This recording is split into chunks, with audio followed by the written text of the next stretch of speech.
Hola a todos y a todas. Estamos en un nuevo videochat sobre medicamentos. Medicamentos es uno de los tratamientos que nuestros pacientes crónicos toman muchos días o todos los días y por tanto la necesidad de saber algo más sobre los medicamentos es algo necesario, casi diría imprescindible.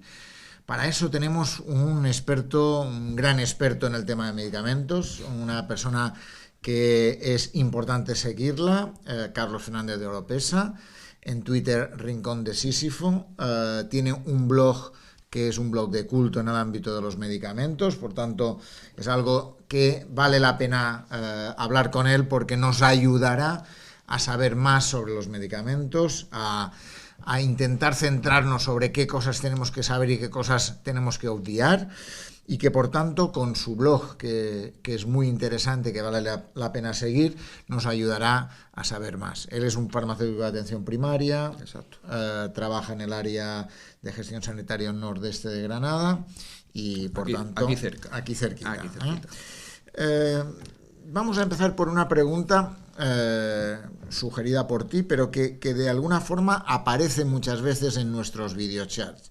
Y es, ¿dónde busco para encontrar la información que sea buena? Que no me encuentre cosas que no son, sino fuentes de información que vale la pena saber y que vale la pena seguir.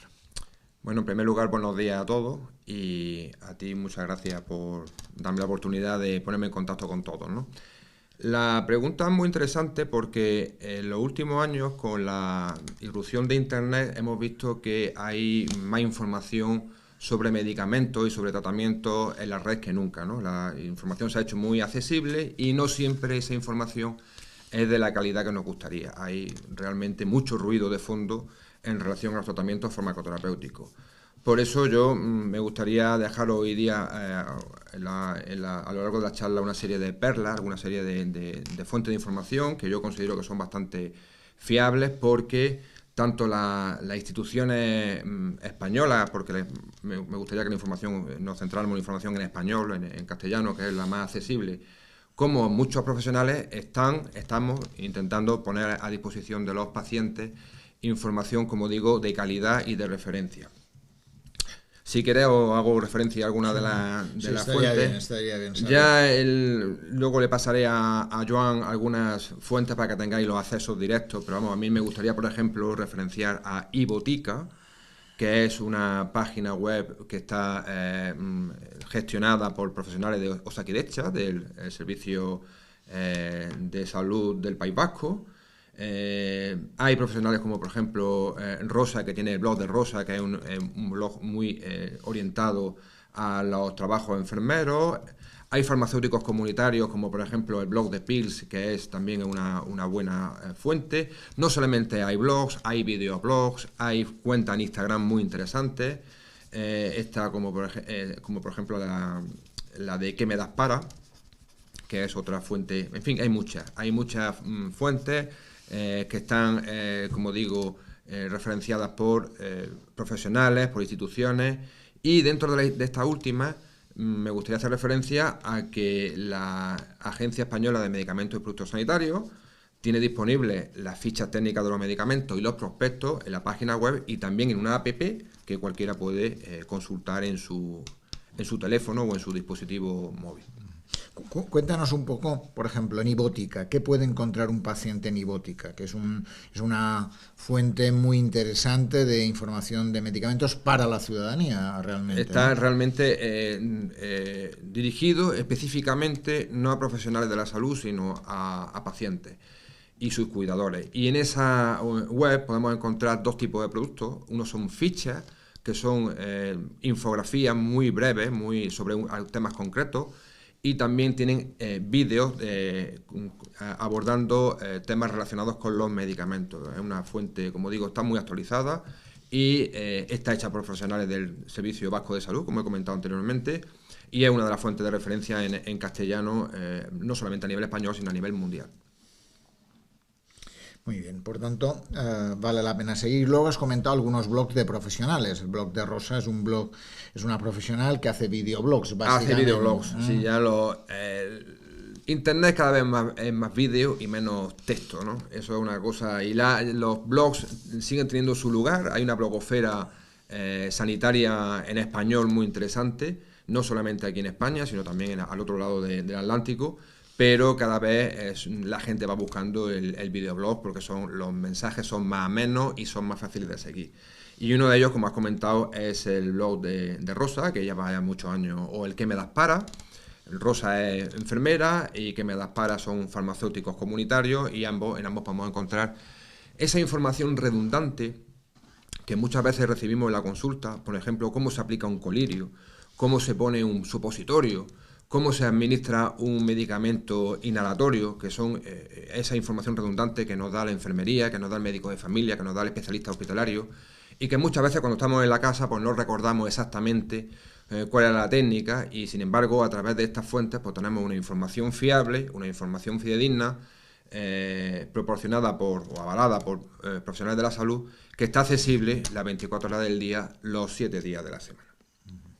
Bien, pues ya tenemos una primera información, y es que es importante ir a buenos sitios para encontrar información y no en cualquier sitio, básicamente. Y no en cualquier sitio. Es importante seleccionar la información y, bueno, a través del blog de la Escuela de Pacientes dejaremos algunas perlas y algunos sitios interesantes de referencia en los que acudir en busca de esa información. Vale, perfecto. Pues muy bien, ya tenemos una primera idea sobre lo que es importante tener. Hay una persona, Lola, dice que ha sido recién diagnosticada de fibromialgia, dice que le surgen muchas dudas respecto al uso continuo de medicación para el dolor. Sí. El dolor es un tema complicado y difícil, como sabemos. Sí. Y dice, ¿cuáles son los medicamentos más perjudiciales a largo plazo? En el dolor se utilizan muchos medicamentos que van desde el paracetamol, conocido por todos, hasta medicamentos como los antiinflamatorios no esteroideos, medicamentos de uso común como el diclofenaco, como el ibuprofeno, y ya de una forma escalonada los médicos acceden a medicamentos más complejos como la pregabalina, y últimamente se están utilizando mucho los opioides, el fentanilo, la oxicodona, la morfina, etcétera, etcétera. No hay medicamento totalmente seguro para el dolor. Lo que sí podemos hacer es, siguiendo las recomendaciones de los profesionales de la salud, médicos, farmacéuticos y por supuesto de los enfermeros, intentar mitigar o acotar esos riesgos asociados a los medicamentos. Si acudimos a la bibliografía, posiblemente hoy, a día de hoy, los medicamentos que están considerados como más peligrosos serían los opioides. El Ministerio de Sanidad español publicó hace un tiempo a través de la página del ISMP el proyecto MARC, en el que se referencian los grupos terapéuticos, los medicamentos concretos que son de especial riesgo en pacientes crónicos. Yo creo que es interesante que los pacientes crónicos, que esos pacientes que muchas veces tienen tratamiento, a mí no me gusta hoy decir hoy en día de por vida, porque los tratamientos cambian, porque los pacientes cambian, pero bueno, pero esos tratamientos que son considerados tratamientos de uso continuo, pues en esa web, el proyecto MARC definió los medicamentos, la lista de medicamentos que son más peligrosos, que son de mayor riesgo para los pacientes, y entre ellos, como acabo de comentar, están los opioides, pero hay otros medicamentos asociados al tratamiento del dolor. Por tanto, no hay tratamiento totalmente seguro, hay que seguir las indicaciones de los profesionales y solamente así conseguiremos, como he comentado anteriormente, mitigar los riesgos y acotarlos. Muy bien, pues ya tenemos una información más. Dice, respecto a la medicación específica para la fibromialgia, que nos cuenta Lola que tiene, he leído que hay analgésicos que al tener un efecto acumulativo en el organismo, sí, bajan la intensidad del dolor de una forma continuada en vez de tomar a demanda, como me han dicho mi médico de cabecera, que tampoco me ha dado mucha más información. En la pregunta que nos hace Lola, lo que subyace es una relación con su médico mejorable. El dolor es muy complicado, el dolor no es un padecimiento, un síntoma puramente físico, sino que también tiene unos componentes psicológicos bastante importantes, sobre todo en pacientes con fibromialgia y patologías relacionadas. y quizá Lola debería de hablar con el médico las reticencias que tiene en torno a su tratamiento y aclararlas, ¿no? La escala analgésica de la OMS es muy clara, aunque está específicamente orientada al tratar el dolor agudo y el dolor oncológico. Realmente esa escala nos recomienda hacer un uso continuo de los medicamentos, no un uso a demanda, sino un uso continuado. Y sobre ese uso continuado, utilizar los medicamentos a demanda solamente en aquellos casos de necesidad. Por tanto, yo le recomiendo seguir las instrucciones que le ha dado su médico, y esos temores que tiene ella y esa inseguridad y esa falta de información que subyace en su pregunta, bueno, que la aclare con su médico, que yo creo que va a ser lo más razonable. Muy bien. Por tanto, la clave también una buena comunicación con los profesionales sanitarios es un elemento clave para mejorar el seguimiento de estos pacientes, ¿no? En ese sentido, ¿no? Exacto. Y de hecho también ahí el papel del farmacéutico puede ser de gran ayuda en esa historia, ¿no? Los farmacéuticos dentro del sistema sanitario estamos en todos los estamentos. Hay el farmacéutico más conocido, que es el farmacéutico de oficina de farmacia, el farmacéutico comunitario. Está el farmacéutico, como los farmacéuticos como yo, somos farmacéuticos de atención primaria, que estamos insertos en los equipos básicos de atención primaria, y luego hay farmacéuticos también en los hospitales. Son los tres niveles que ocupamos los farmacéuticos. Por supuesto, el farmacéutico como especialista del medicamento siempre está accesible a resolver cualquier tipo de duda, no solamente entre sus compañeros, entre los profesionales sanitarios, sino también y fundamentalmente entre los pacientes. Nosotros recibimos en la atención primaria continuamente consultas de pacientes directamente o a través de los médicos y los enfermeros que las atienden sobre su tratamiento, e intentamos en este contexto pues ayudarse lo más útiles posible. Muy bien. Tenemos una paciente, una persona muy habitual en nuestros videochats, que es Ana Pacheco. Ella es presidenta de la Asociación de Pacientes con Alergia y dice que como parte de una asociación de pacientes que en más de una ocasión se ha visto afectada por el desabastecimiento y la comercialización controlada de un medicamento de rescate vital como es la adrenalina, sí, que es autoinyectable, como sabéis, me gustaría preguntarle su opinión sobre este tema, ya que la mayoría de las veces estas situaciones se producen por desacuerdos económicos en los precios de venta de los medicamentos. Desacuerdos entre administración pública y laboratorios que ponen en riesgo la calidad de vida del paciente, y en este caso, como puede ser el medicamento de rescate vital y que por tanto va a la vida. ¿Qué le podríamos decir a Ana Pacheco? Pues yo a Ana le comentaría en primer lugar que los desabastecimientos no son problemas locales, no son problemas de Andalucía, ni de Granada, ni siquiera de España. Los desabastecimientos es un problema bastante grave que está afectando a todos los países del mundo. Hay desabastecimiento en España, como hemos comentado, en el Reino Unido, en Canadá y en cualquier país desarrollado o no desarrollado, no digamos ya los no desarrollados del mundo. ¿Por qué se producen los desabastecimientos? Pues ella apunta en su pregunta a una causa, que puede ser una causa de un desacuerdo entre la administración y los laboratorios, y a causa del cual, a causa de ese desacuerdo, pues el laboratorio decide secar el canal farmacéutico. Bueno, podría ser una causa, en algunos casos es verdad que esa ha sido la causa, pero no siempre esa es la causa. Hay multitud de causas que van, por ejemplo, desde problemas técnicos, problemas de desarrollo del medicamento o problemas de desabastecimiento de materias primas, etcétera, etcétera. El mundo del medicamento, el mundo de la fabricación del medicamento es muy complejo.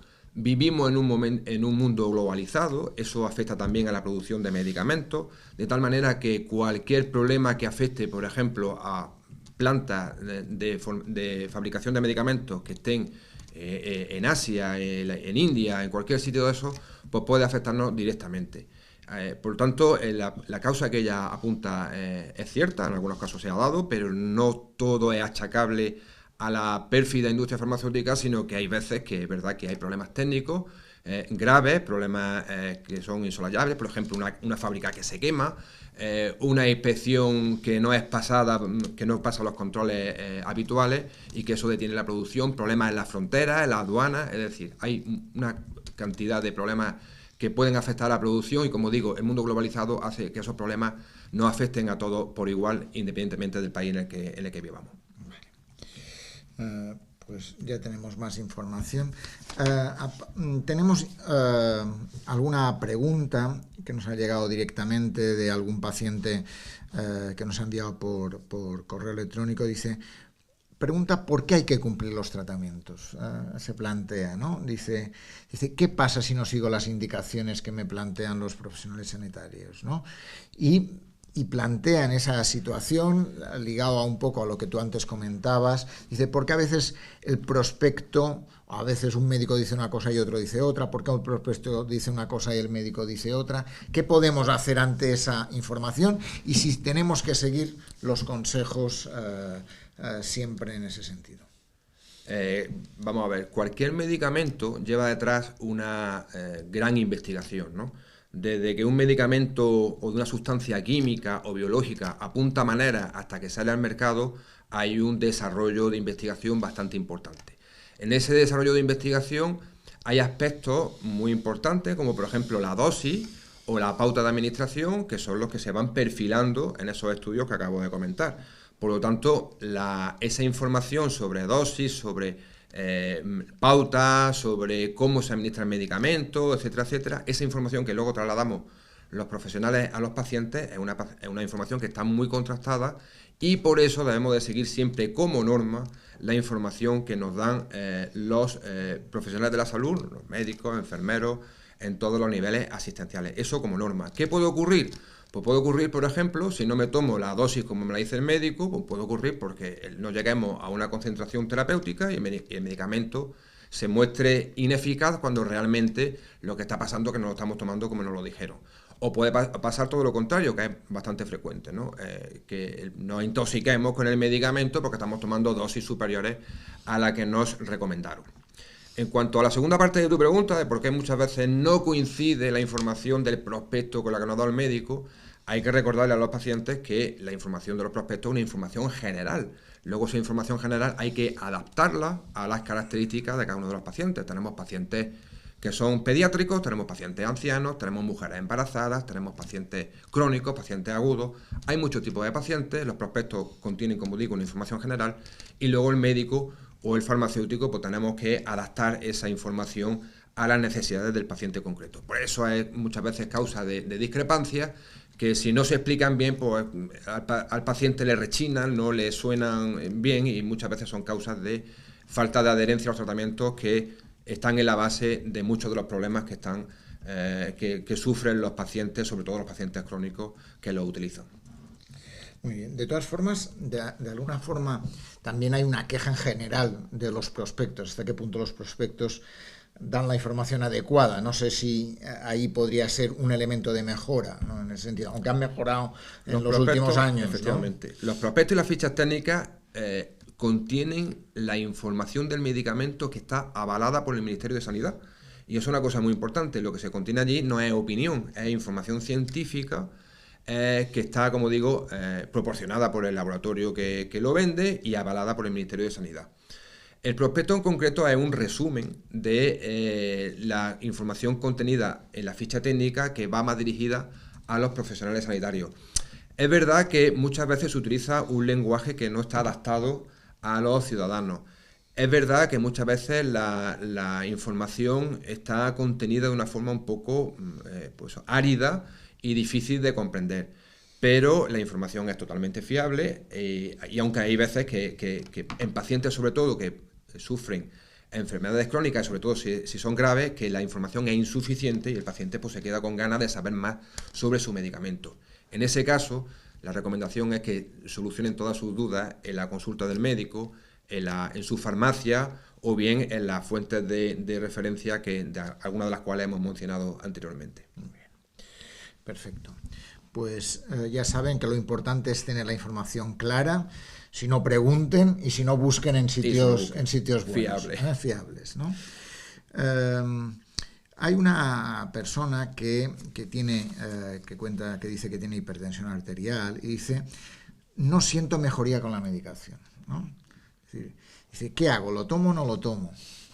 ¿Qué le podemos decir ante esa veces que pasa que hay enfermedades que la mejoría no son silentes, evidentes, no no son son evidentes. Bueno, la hipertensión, como muchos de vosotros sabéis, es un síntoma, no es una enfermedad, es un síntoma. Y es un síntoma que cursa de forma, valga la redundancia, asintomática, ¿no? Que las personas generalmente no sienten la hipertensión, salvo en casos ya muy graves de una hipertensión muy grave, ¿no? Pero vamos, por lo general la hipertensión cursa de una forma silente y es normal que el paciente no sienta con su tratamiento ninguna mejora, ¿no? Más allá de esto, que podría ser la respuesta simplista a la información, a la pregunta, perdón, la idea sería que si él siente que con la medicación no acaba de sentirse bien, tiene algún tipo de síntoma que podría ser preocupante o indicativo de otra patología, que lo consulte con su médico. Que este tipo de consultas, que son redundantes, pero que son importantes para los pacientes, que no se queden en el tintero, sino que cuando estamos delante del profesional, las saquemos y tomemos las decisiones de forma compartida. Yo creo que una cosa muy importante es que el médico y el enfermero den información completa sobre los tratamientos, pero que esa información vaya orientada a una toma de decisiones compartida. Cuando esa toma de decisiones compartida funciona, realmente el paciente sale más convencido de la necesidad de tomar el medicamento.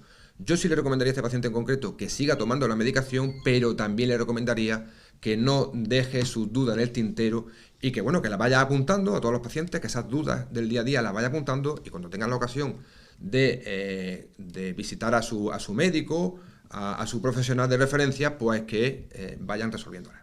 Vale, perfecto. Por tanto, has hablado de un elemento que me parece muy interesante, que es tomar las decisiones de forma compartida, ¿no? Y eso implica un trabajo del médico y del paciente, ¿no? Efectivamente. ¿No? Y un poco cómo podrían mejorar esa relación, cómo podríamos trabajar, digo, en el caso de los medicamentos, que es un tema que normalmente puede generar tensión, porque a veces dice, te receto eso, pero yo me lo tomo o no me lo tomo. O no me lo tomo, no me lo tomo. Entonces, ¿cómo podríamos hacer para mejorar esa relación? Aquí hay un trabajo muy importante que hacer, como tú has comentado, por ambas partes. Es un trabajo a realizar por los profesionales y un trabajo a realizar por los pacientes. Yo creo que aquí el elemento común es la confianza y la franqueza para entablar un diálogo terapéutico sobre la enfermedad y sobre las posibles alternativas, beneficios y posibles contratiempos, posibles daños asociados a ese tratamiento. Hay que establecer un diálogo franco, un diálogo sincero. Es verdad que la presión asistencial no favorece, las condiciones actuales de las consultas no favorecen este diálogo, pero yo creo que es vital establecer un diálogo franco, sincero, como digo, para que las decisiones que se vayan tomando no sean imposiciones, o el paciente no las viva como imposiciones, sino que sean acuerdos terapéuticos que ambos se van a afanar en cumplir en aras de mejorar el tratamiento. Muy bien, pues por tanto la clave es confianza y diálogo como un elemento para poder establecer ese y en acuerdo. algunos casos negociación. Hay que negociar pues exactamente, y la información, que la información fluya, que la información sea fiable, que la información sea la que se necesita. No es fácil, pero realmente no queda otra si lo que queremos es que desaparezcan estas reticencias que presentan los pacientes y que están en el fondo de que realmente al final pues el paciente no se tome la medicación o no se tome como se le recomendó. Muy bien, pues seguimos preguntando.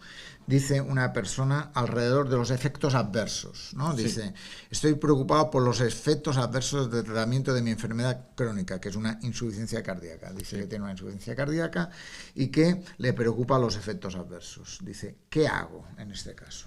Bueno, habría que preguntarle al paciente si los efectos adversos son los que ha leído en el prospecto, que son potenciales efectos adversos, o si los está sufriendo. En el primer caso, yo me despreocuparía. Los efectos adversos que se describen en la ficha técnica y en el prospecto son los efectos adversos generales, los que han aflorado durante la investigación del medicamento, son efectos que se pueden sufrir potencialmente y no hay que obsesionarse con ellos. Y luego, en el segundo caso, serían efectos adversos que ya está sufriendo el paciente. Si esos efectos adversos están minando su calidad de vida, si están poniendo incluso en riesgo la continuidad del tratamiento, yo creo que debería de consultarlos con su médico, decirle lo que le está pasando e intentar entre ambos encontrar una solución.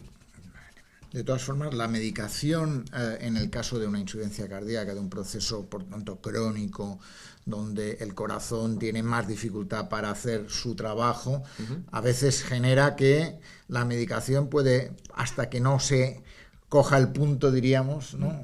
Bien, en ese sentido, muchas veces hay que ir valorándolo, ¿no? En ese sentido, ¿no? En muchas enfermedades crónicas, como tú estás comentando, la hipertensión es un buen ejemplo, la diabetes es otro buen ejemplo, la insuficiencia cardíaca, que duda cabe, es necesario un periodo de ajuste. En ese periodo de ajuste, el médico lo que va intentando es determinar para cada paciente concreto, en función de sus circunstancias, de sus características, la dosis mínima eficaz. Y hasta llegar a ese punto es posible que el paciente no experimente una mejoría. Si durante ese proceso de ajuste del tratamiento aparecen efectos adversos, el paciente, por supuesto, debe de manifestarlo y el médico debe de valorar la continuidad del tratamiento o su modificación. Pero es importante que el paciente sepa que el tratamiento no suele funcionar desde el primer día, sino que el tratamiento en patologías crónicas necesita de un periodo de ajuste en el cual es importante su colaboración, su participación activa junto con los profesionales de la salud. Muy bien. Por tanto, ya sabemos que, por tanto, tranquilidad, hablarlo, tranquilidad y saber que no es poner un medicamento y tener la solución ya hecha, ¿no? Generalmente no es así. En ese sentido, tenemos una pregunta que va un poco ligado a eso que comentabas, Carlos. Dice, ¿cuándo empieza a hacer efecto el medicamento para la diabetes? Tú eres un experto en el ámbito de la medicación y la diabetes, que me diagnosticaron la semana pasada, dice.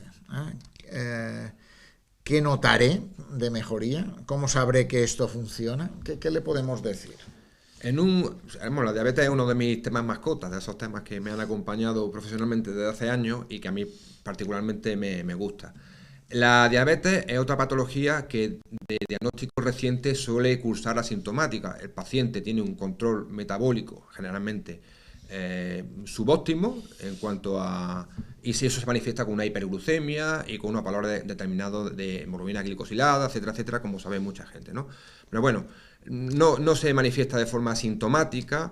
Cuando se manifiesta la diabetes suelen ser a través de complicaciones micro y microvasculares que suelen ser graves, con lo cual lo que habría que decirle a este paciente es que lo más habitual es que en cuanto a la mejora del control metabólico no note nada.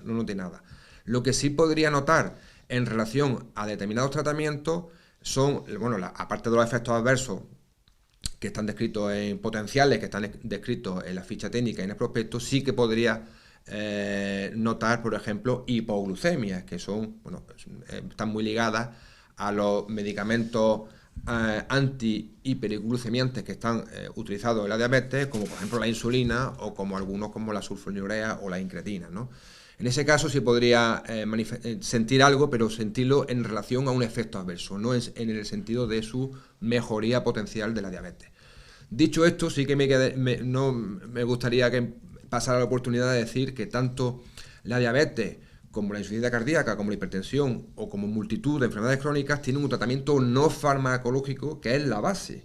Es decir, no podemos fiar toda nuestra suerte al tratamiento farmacológico, sino que el paciente tiene en muchas ocasiones que hacer una modificación activa de hábitos de vida, que esa modificación de hábitos de vida se ha demostrado a día de hoy que es en muchos casos incluso más eficaz que los medicamentos y que en cualquier caso complementa de forma idónea a la actividad de los medicamentos, con lo cual esa parte concierne al paciente, aunque los profesionales de la salud tenemos que ser facilitadores del cambio de hábitos de vida y no solamente, como digo, hacer que descanse toda la evolución de la patología sobre el tratamiento farmacológico. Eso es muy importante, eso es muy importante.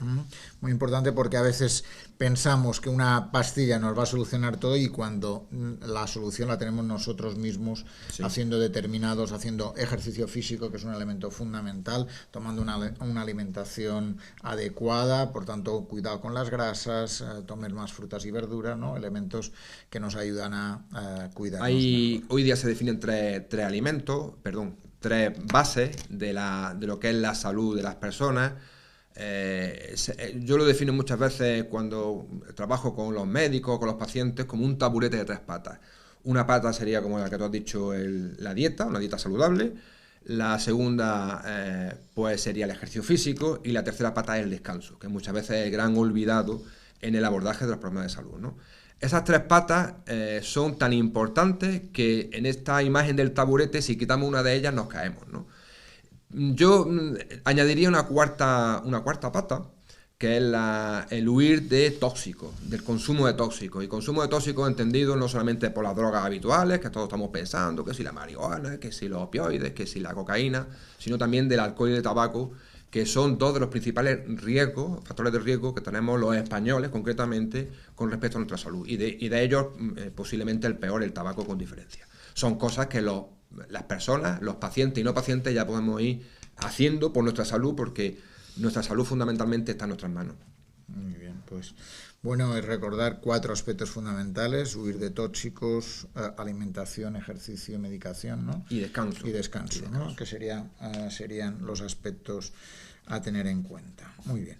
Perfecto, pues ya sabemos algo más, y esos son elementos muy importantes, porque la medicación, si no hacemos lo otro, probablemente no tendremos la mejora de resultados necesarios. En el caso de la diabetes, por ejemplo, que acabamos de mencionar, es palmatorio. La diabetes es una enfermedad típica de países desarrollados. Está muy ligada a unos determinados hábitos de vida, fundamentalmente el sedentarismo, una dieta inadecuada, consumo de tóxicos como el tabaco que acabamos de comentar, un descanso insuficiente. Y si el paciente no revierte esa situación, los medicamentos no van a ser eficaces, es decir, no vamos a ser capaces de modificar el curso de la enfermedad, o lo vamos a hacer de una forma muy insuficiente. Es fundamental el tratamiento de elección, la modificación de hábitos de vida. Tenemos que afanarnos en conseguir que el paciente comprenda la importancia de esta modificación de hábitos de vida. Tenemos que ayudarle a conseguirlo, y tenemos que hacer todos conscientes de que realmente, si no hay esa modificación de hábitos de vida, podemos invertir muchos recursos sanitarios en un paciente en el cual la enfermedad va a seguir su curso y vamos a tener de forma indefectible esas complicaciones a las que antes aludía. Perfecto, pues hay una persona, dice que mi padre vive solo, dice, y suele tender a incumplir el tratamiento. A veces lo toma y a veces no. Sí. ¿Cómo lo solucionamos? ¿Qué le podemos dar de consejos? Uno de los factores, bueno, la falta de adherencia a los tratamientos siempre se ha achacado a problemas relacionados con el propio tratamiento. Es decir, el tratamiento tiene efectos adversos que el paciente no manifiesta, con lo cual acaba abandonándolo. El paciente no tiene el tratamiento es muy complicado, el paciente no sabe administrarse el tratamiento de forma adecuada, etcétera, etcétera. Pero hay factores inherentes a los propios pacientes que son tan importantes o más importantes que eso que acabamos de comentar, ¿no?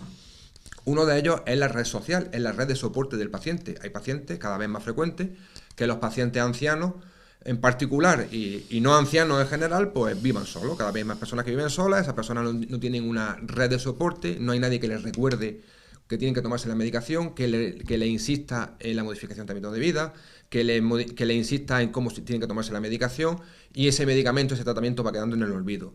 Es importante, bueno, hacer consciente al paciente de la importancia que se tome el medicamento, que se lo tome exactamente como se le recomendó, y es importante que ese paciente cuente con una red de soporte suficiente. En el caso de que esa red de soporte no exista unos hijos cerca, no exista un marido o una pareja en general, un vecino que se haga cargo del paciente, pues es importante también que la enfermería, el trabajo de enfermería, el trabajo comunitario, el trabajo de la farmacia, que suele estar pendiente también de este tipo de pacientes. Por tanto, ya tenemos red de apoyo, o si no, también más institucional. De más institucional, que también estamos ahí para estar pendientes de estos pacientes. Muy bien. Hay un paciente que dice, tuve un problema de corazón y eso me ha generado un bajo estado de ánimo y cierto estrés que me afecta a seguir la medicación que me ha recetado mi médico. Dice, ¿qué debo hacer? Otra vez ¿qué debo hacer? ¿No? Las preguntas de adherencia son muy, muy frecuentes. Bueno, cuando una persona sufre un problema de corazón, particularmente cuando sufre un infarto, es bastante frecuente que esa persona se deprima, que esa persona sienta miedo, que sientan mucha incertidumbre, mucha ansiedad, ¿no? Ya las unidades de atención, incluso las hospitalarias, a este tipo de pacientes ya incluyen ese tipo de soporte. Con lo cual es importante que el paciente, cuando está afectado por un problema de este tipo, acuda a esos grupos de ayuda, de autoayuda.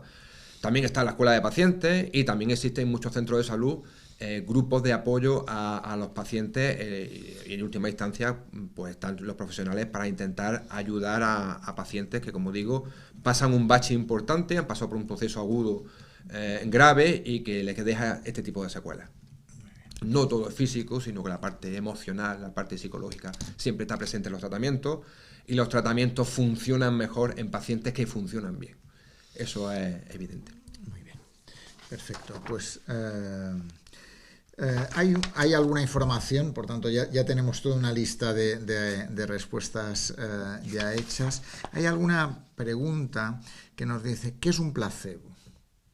Porque dice me dijo mi médico el otro día que me lo daría a ver si me iba bien.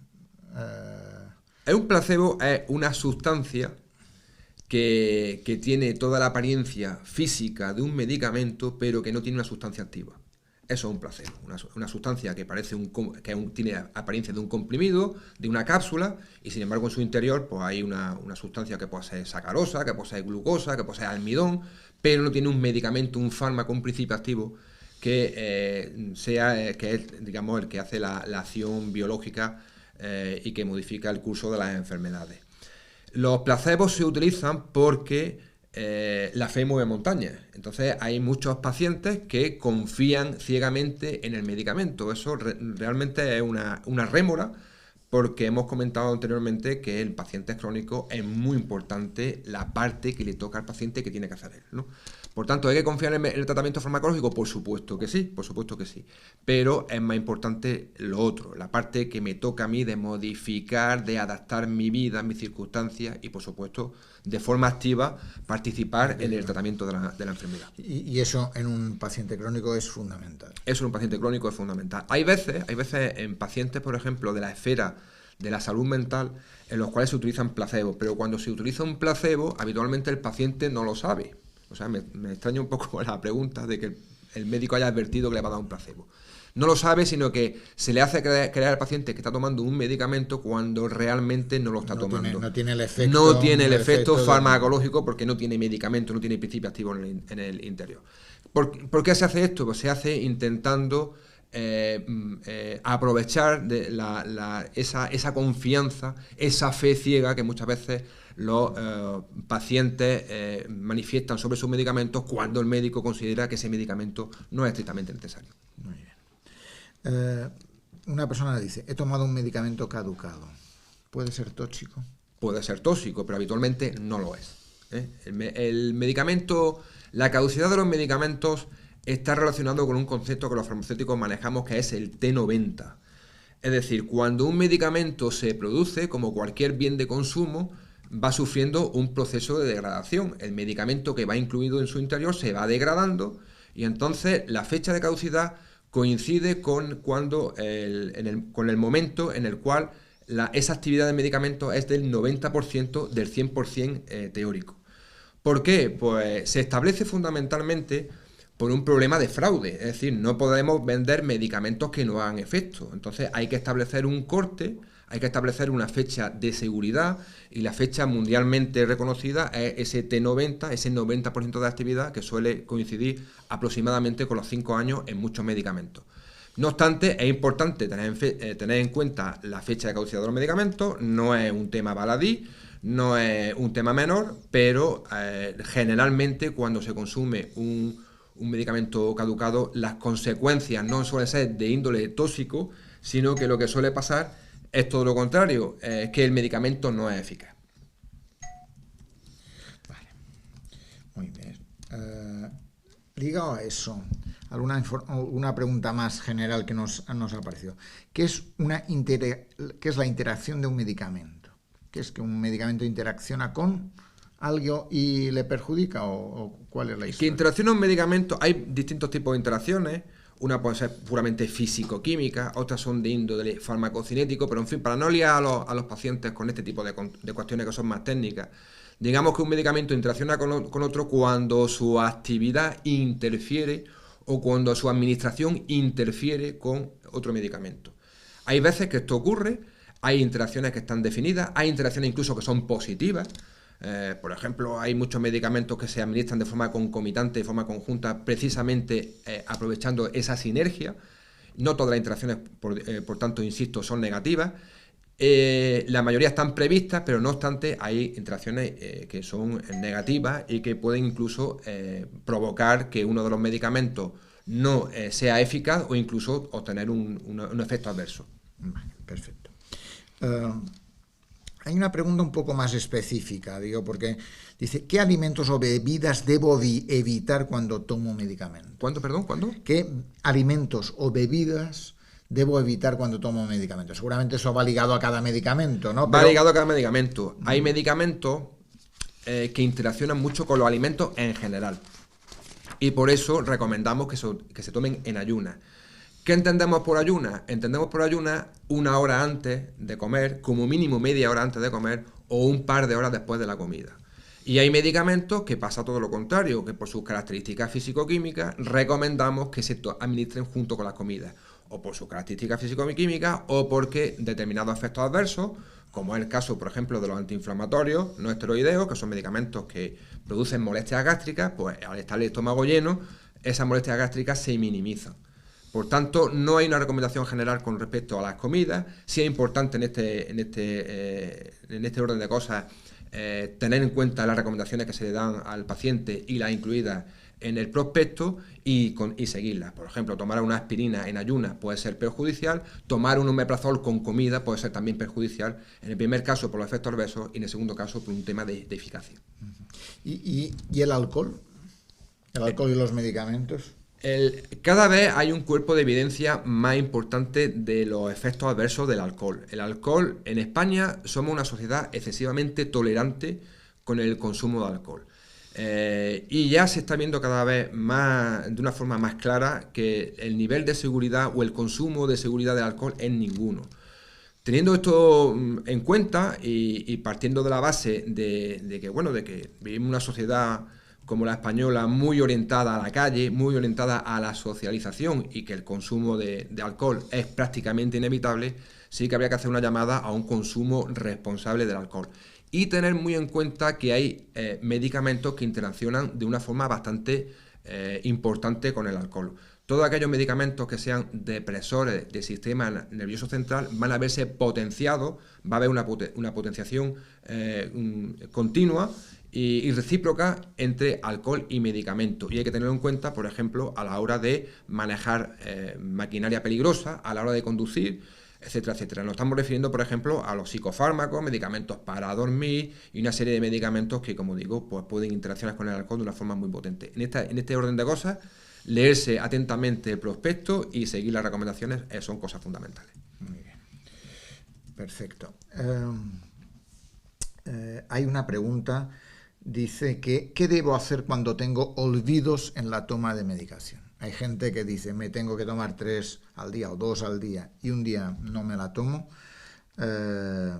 ¿Qué debo hacer? ¿Cuál es la decisión más adecuada? Pues no hay tampoco una receta general. Hay que seguir también las recomendaciones del prospecto, de la ficha técnica o del profesional.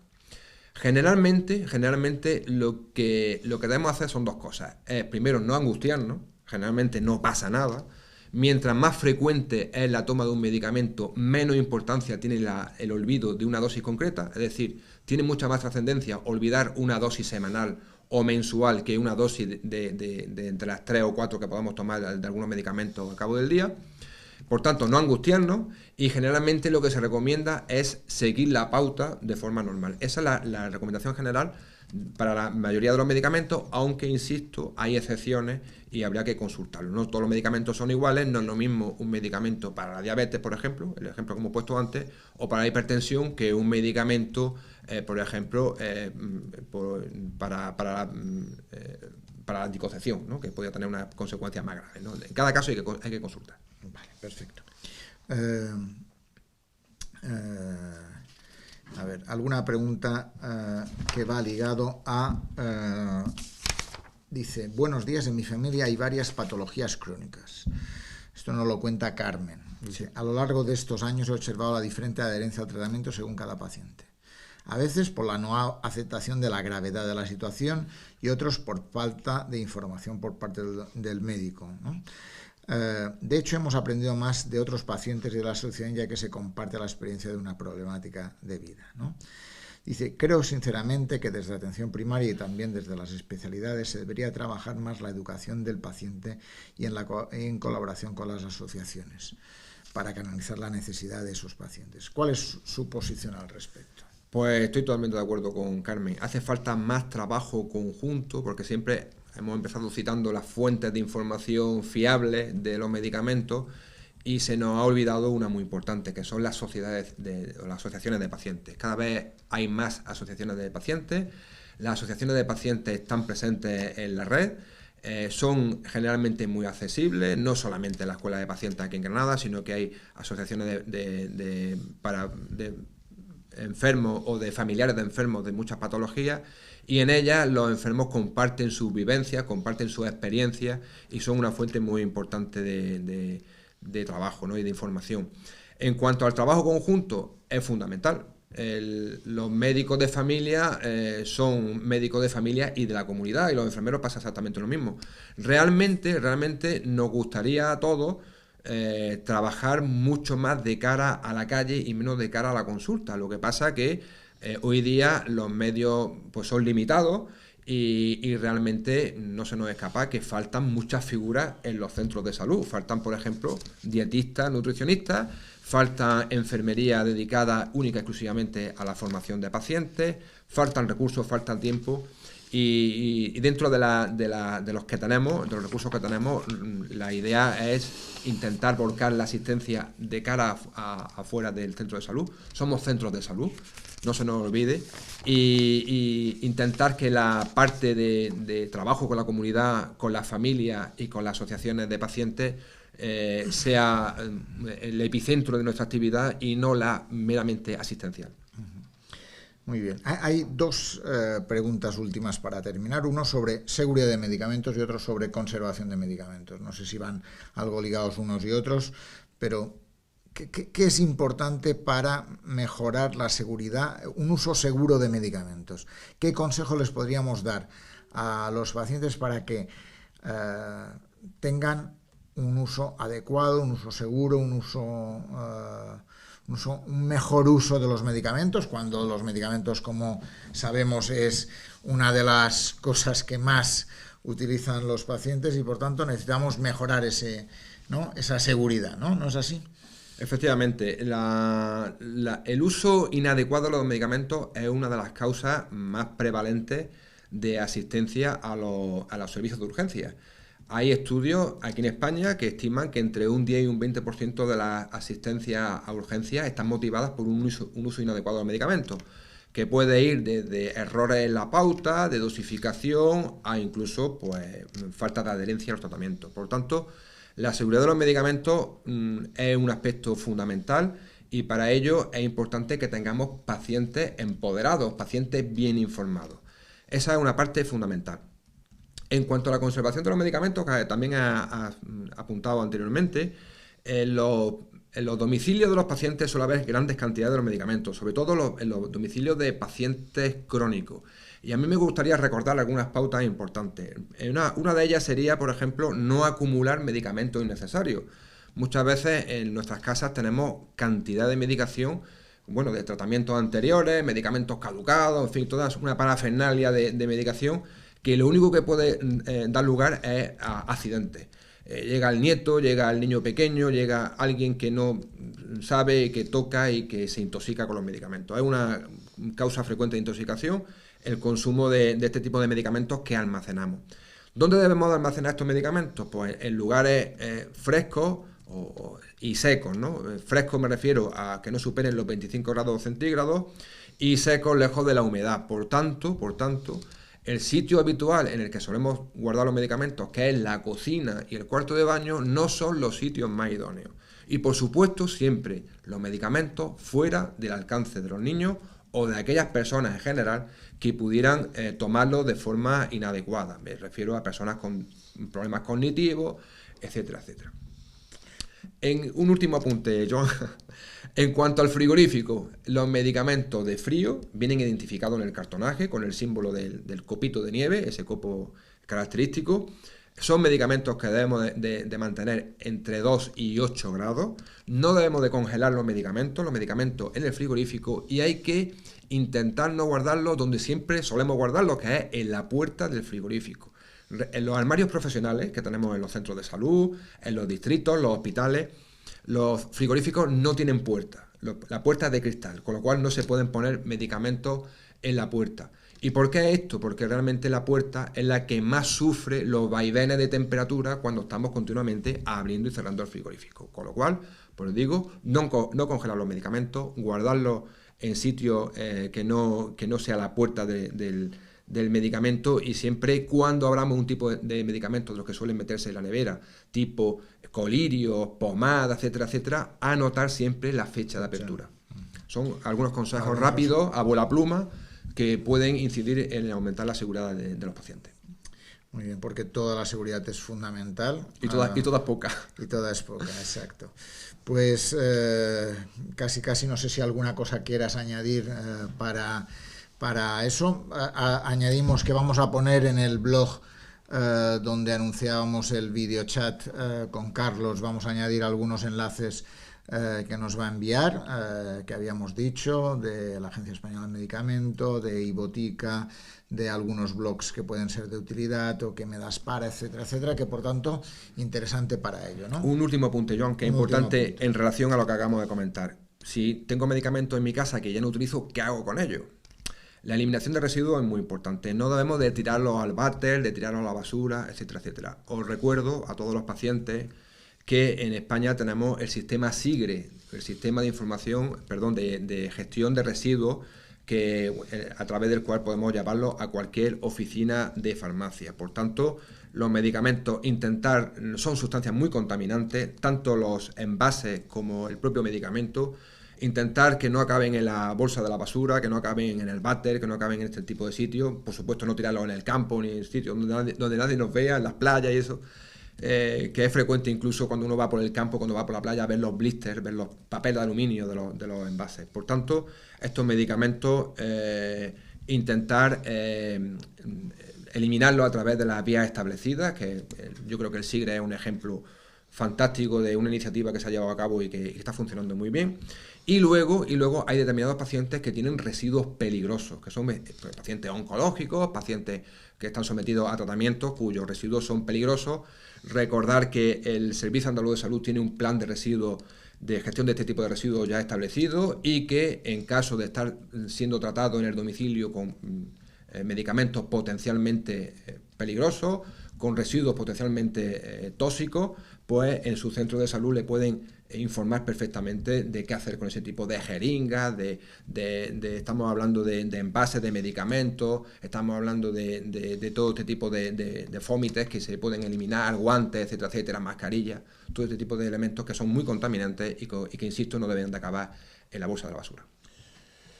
Perfecto, pues muchísimas gracias, Carlos, por darnos luz a algunos temas que, como ves, generan muchas preguntas, muchas dudas en la gente, y que por tanto con tus comentarios habrás ayudado a aclarar.